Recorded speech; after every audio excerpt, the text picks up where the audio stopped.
না না আমরা আপনার শেষ হয়ে লোক আরো কাম আছে এটা কইরা লই এই বক্তব্য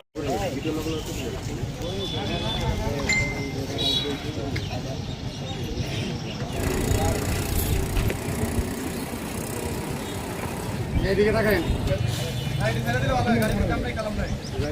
আরে ভাই একটু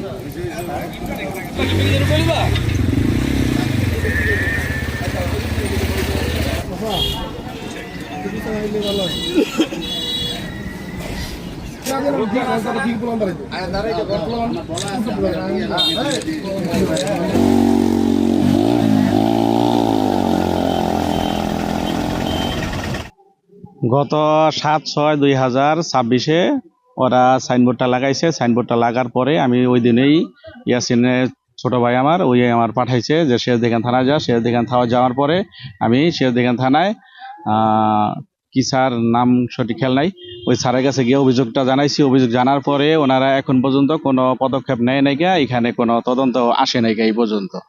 এই বিষয়টা সম্পূর্ণ একটা আমার কাছে ডকুমেন্ট আছে, অভিযোগের যে কাগজটা, পেপারটাও আছে, পেপারটাও আমার কাছে আছে, কিন্তু পুলিশ এখনো কোনো অভিযোগ দেওয়ার পরে দায়রা করার পরে কোনো পদক্ষেপই নেয় নাই। বাত ব্যথা, প্যারালাইসিস কিংবা আর্থ্রাইটিস, আধুনিক ফিজিওথেরাপি ও পুনর্বাসন চিকিৎসায় নির্ভরযোগ্য নাম ডিপিআরসি। এই যে এখানে যে জায়গাটা, এই জায়গাটার মালিক পূর্বে এই মহিবুল খান সহ ওরা 4 ভাই, ইয়াসিন খান সহ 4 ভাই মালিক ছিল। 12 সালে ক্রয় করে নিছে।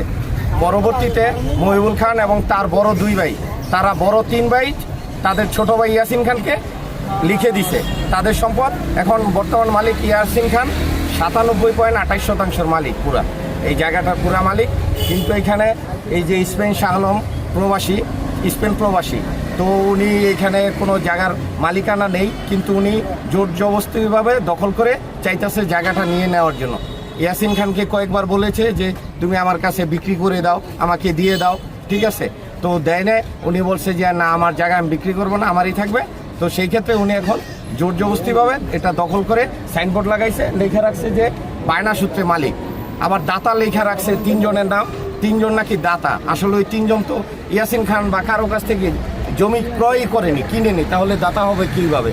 কিন্তু তারা ওই ভুয়া হয়তো বা জাল দলিল করে বা কিছু একটা করে হয়তো এটা নিতে চাচ্ছে, কিন্তু সম্পূর্ণ মালিকানা ইয়াসিন খান। এখানে ওই যে ওনার হাতে দলিল আছে, নামজারি আছে, ডিসিআর আছে, খাজনা আছে। এই গত 25 দিনও ওনারা খাজনা কাটছে, সব কাগজপত্র ওনাদের ডকুমেন্টস আপ টু ডেট এখানে আছে। অন্য কেউ মালিকানা নাই, ইয়াসিন খান এটা সম্পূর্ণ মালিক। এখানে কাগজপত্র সব আপডেট, আপনারা চাইলে দেখতে পারেন, খাজনা, দাখিলা, ডিসিআর সব আছে এখানে। থেকে ইয়াসিন খান মালিক, সে ভোগ দখল করে আসতেছে 2 বছর যাবৎ। সোহাগ এই জায়গাটা বলতেছে আমার কাছে বিক্রি করো, সে বিক্রি করে নাই।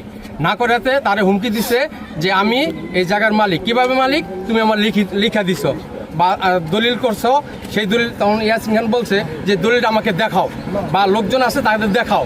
যদি তোমারে আমি লেখা দিয়ে থাকি, তুমি মালিক, তুমি এই সাইনবোর্ড দিছো, এই সাইনবোর্ড এখান থেকে তুলে ফেলাও, আর না হয়তো আমার পদক্ষেপ আমি নিব। এটা নিয়ে আপনাদের সবাইকে ডাকানো হয়েছে, আপনারা সুষ্ঠু তদন্ত করেন। এই জায়গার মালিক ইয়াসিন খান আগেও ছিল, এখনও আছে, এখন আসতেছে না। গত 2 বছর আগে আমরা এখানে মাছ ধরছি, মাছ নিছি।